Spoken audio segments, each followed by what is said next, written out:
Now that we have configured our 3 walls, the next step is to play with the sources. You know, these hardware inputs are only available on those walls that are running on the netpicks with hardware inputs. So let's switch to this one. And by default, I can see my 6 inputs here. I have connected the laptop to input number 3. With 0 configuration, I can just select this input and put it on the wall.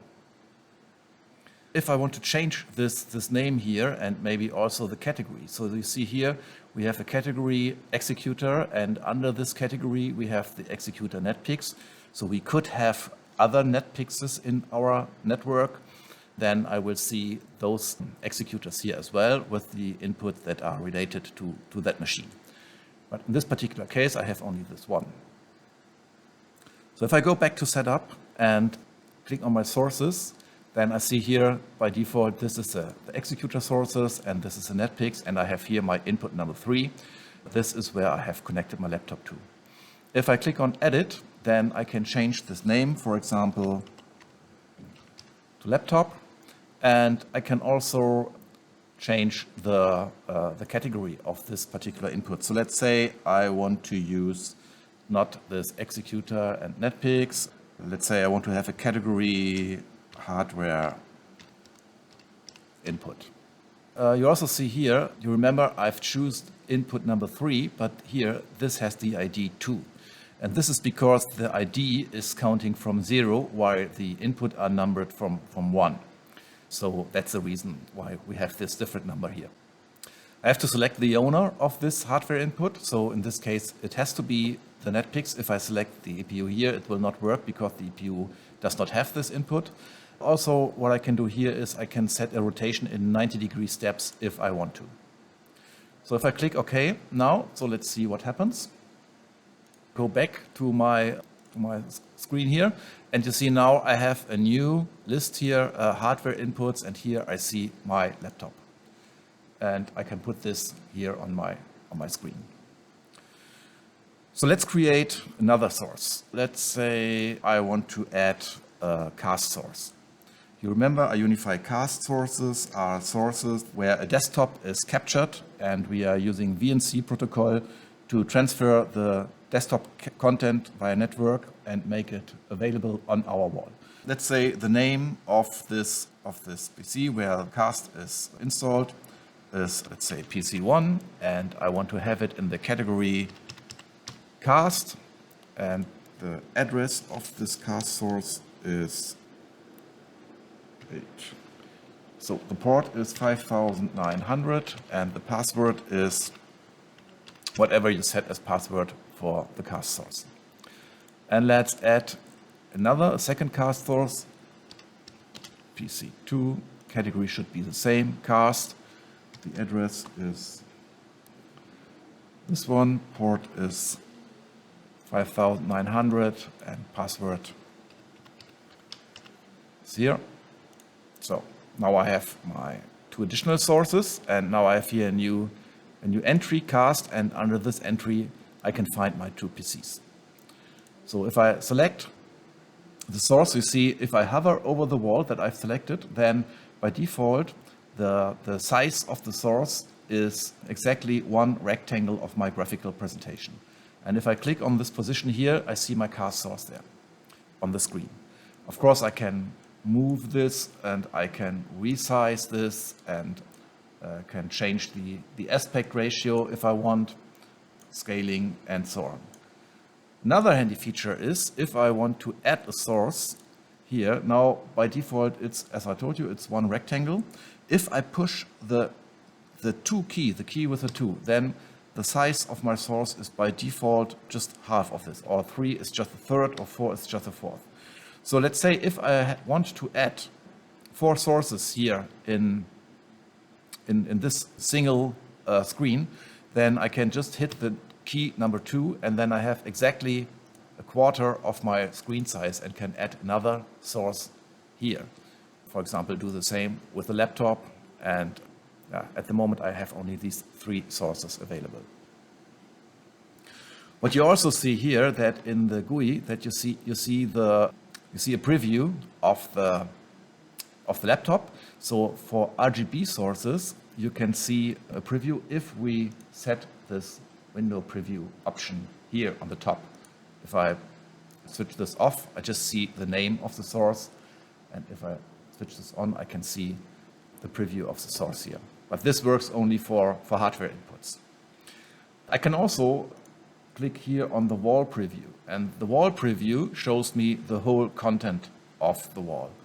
So it also refreshes about every 10 seconds. It will refresh the view here.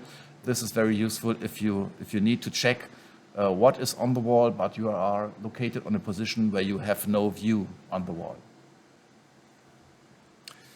Another important feature for the cast source is if I double click on a cast source, it opens a browser window here, and now I can operate this computer. So I can just work with this just like with every VNC connection. So this makes it easy to control a PC, which desktop you want to share here on the NetPicks.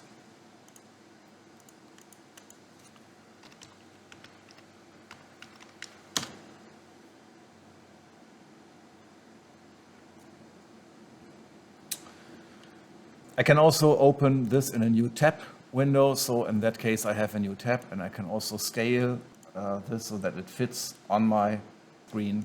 That's a very, very convenient tool. One more thing is if I select a source here, and I told you if I push the 1, 2, 3, or 4 key, I can lower the size of the source window. If I hit the 1 key, I'm back to my original, but I can also increase the size. So if I hit Shift 2, it's 2 times the size of my grid size. So now I have a full screen here. I can also add picture-in-picture effects, and the Z order is determined by the order where I place my frames. So let's say I have this PC here, and I have this as full screen, and then I want to add my laptop as a pip, so I can choose, let's say, 1, or let's make it smaller, let's say 2, and if I insert my laptop here, then I have a pip, and I can have as many pips as I want. This is also a solution if, for example, you know Wall Director and our video controllers, where we have the limitation of 9 zones for each video controller, which is quite huge. But if you are not okay with this, if you need more zones or more pips, then you can solve this problem by using a NetPicks in front of this. Clear wall does what it says. It clears the wall. Now let's have a look to the other available source types. We saw sources, we saw the hardware inputs, we saw cast sources. Let's add some streaming sources. So let's add a stream, and this is a stream that is encoded by a TerraQ system. I have to decode this with our streaming card. The category, let's say it's streams and TerraQ for TerraQ streams. I have to enter the URL here, which is, let me look at my UDP in that case, and the port. We do not have a username or password. We have a multicast source here, so we select multicast. And here the codec, this is just a special case. So by default, everything is decoded by the hardware decoder card. But this card is not able, for example, to decode H.265 at the moment.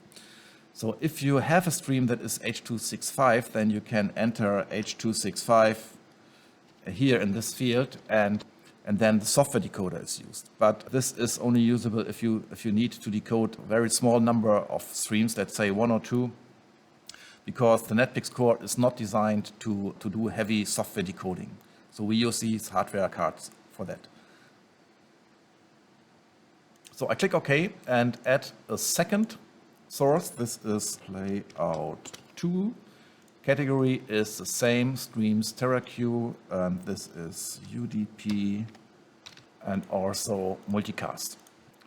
Okay, now you see I have a new entry here, streams, and a sub entry, TerraQ, and here are my sources, playout 1 and playout 2. So these are my two sources. Next thing I want to show you is, since we've configured a couple of sources here now, and we show these sources here on this 2x2. Of course, we can use the same sources here for the cube one on the right side. So if I click on a source here, and let's say I want to show this car source on my screen on the right, then yeah, it's very easy because the sources are configured in the core, and the core just tells the executor from where to grab the content of this source and shows them. So these sources are available on all walls that are created or configured in this executor. This also works for my hardware inputs, so I can also show my laptop, for example, here on that screen. And even more, if I choose the TRP wall with an executor that is running on a complete different machine, I also have all these sources available, except the hardware inputs, of course. So, but I can also set my sources that I've defined here on my single TRP cube, and also my streams, which are available there. Again, here I have a single screen, and if I want to place very easily 4 sources here, I can click on a source, hit the key with a 2, and then I have just half of the size of the source, and then I can select it and put it on here, and now I have my 4 sources visible here. But there's another feature. So if I need to place multiple sources at one time, I can also select multiple. So I select source 1, 2, 3, and 4. And you see here in this representation, by default, because I've chosen half of the size, that's only my sources are only in a quarter of this display. If I hit the 1 key, then I have a 1-to-1 representation. And if I now click, then with one single click, all my 4 sources are added to this wall.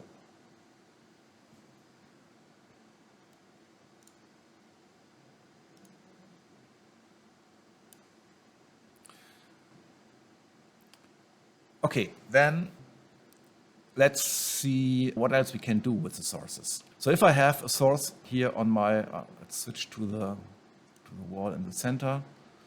So let's say I want to show this cast source here as full size. And if I right click on this window, I have some options here. So there's no sound because cast sources and also hardware decoded streaming sources do not support sound. But for RGB sources and for internal applications, we support sound. And if I check here this OSD entry, I can set an OSD name. So this is the name of my source, for example.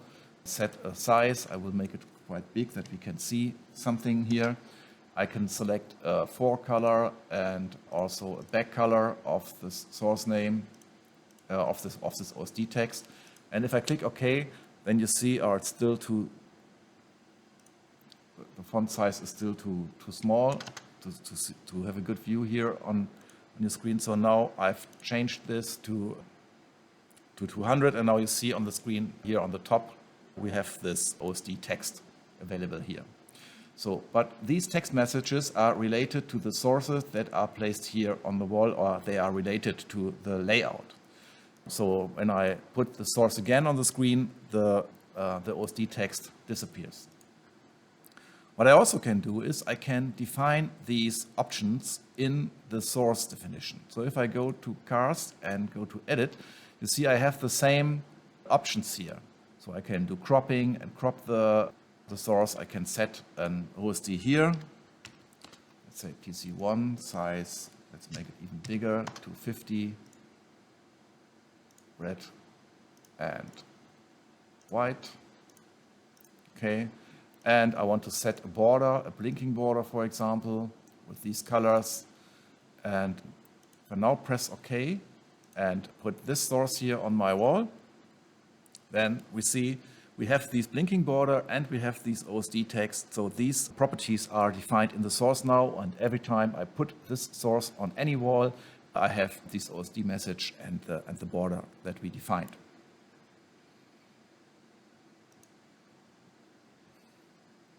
Okay, let's see what else we can do with the sources. So we saw RGB sources. Let's add another streaming source. I have two cameras here in my system, and the name is camera 1, and the category should be streams, but not TerraQ. It should be streams cams, and the URL of this camera is rtsp /. So the URL that you need to get the stream from your camera, that is vendor specific, so you have to check the manual of the camera and figure out how to get access to this RTSP stream. So then we have set a username here, which is not mandatory, but you have this very often. And yeah, that's okay for this camera. And let's add another camera, camera 2, which is using the same category. The URL is 10. So we need another URL. So and now we see here, we still have our streams, and now on the streams we have TerraQ streams and camera streams, and then I can, now it's connecting, and I have my two cameras here available. So we saw RGB sources, which are our hardware inputs. This might be HDMI, DisplayPort, or DVI. Then we saw streaming sources, we saw cast sources. We have also application as source. So if I select application, let's say I want to open Notepad, category, let's say it's apps, and the app name is notepad.exe. It should run on this executor. So I have to define on which one it should run. For Notepad or for system services, it's mostly okay just to enter the name and the extension of the program. If your client has installed something, then you should provide the full path to that software. So if I now go back, I have a new entry here, apps, Notepad, and now I have Notepad running here on this system. So another source type that we have is browser. The browser, that is, in fact, this is a Chromium. So we use a Chromium embedded browser. This embedded browser can display everything that Chromium can display. So we can show web pages, we can show PDF files or PNG files, bitmap files, JPEG files, and so on. So everything that Chromium is capable to display can be displayed here. So let's open, for example, the web page. So the name is eyevis web is the name of the source, category is web, and the URL is, so let's do it like this. Now I go to web, eyevis web, and have this page now here, and you see the difference. I could also just open, for example, a browser application and append as a command line parameter this URL. But this has the advantage that we see only the HTML content. So there's no browser window around. So we just see the pure HTML output of this web page that we are showing. If you want to show a picture, for example, then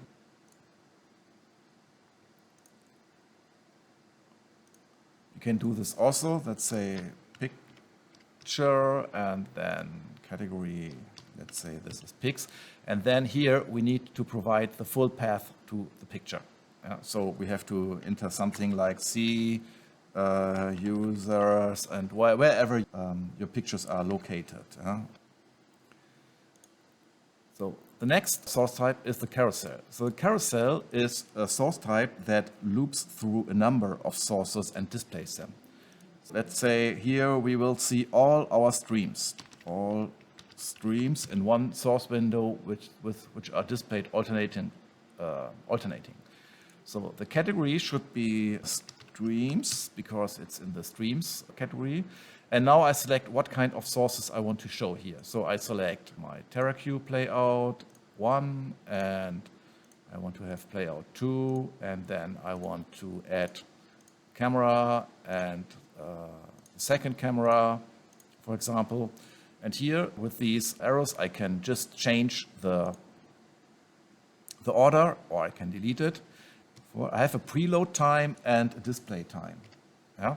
So preload means, let's do this. So if where are my streams? Here, all streams. I put this on my screen. And you see here now at the beginning, you see this connecting message. No? This is because when you put a source on the screen, then of course streaming source, it needs to connect to the server and get the stream. And thanks to the preload time, all the following images or the following streams that we show here is that these streams are preloaded so that we do not see the connecting message. And once the source is preloaded, so we give enough time, then we can make sure that it's preloaded, and then it switches directly to the next source without having this connecting message. Thanks to that, we just see these sources which are looping through the list that we created. Then we have another source type, which is a message box. The message box does what it says. It displays a message. Let's say do it hello. The category is message, and the message itself is hello world. Red color, I like red, and white background. And you might discover that there is no character size entry here. So the size of the message is determined by the window size. So if I go here to my message and put this hello world here, and let's say I do this window quite small, then you see that the text is scrolling. And the smaller I do this window here, the smaller the text is rendered. And if the text fits in the window, then it stops scrolling. And if I make the window smaller, then to fit the text, it will start scrolling. So, and the text height is determined by the window height. Yeah? Okay, and then we have, I think there's one more source type. This is the clock.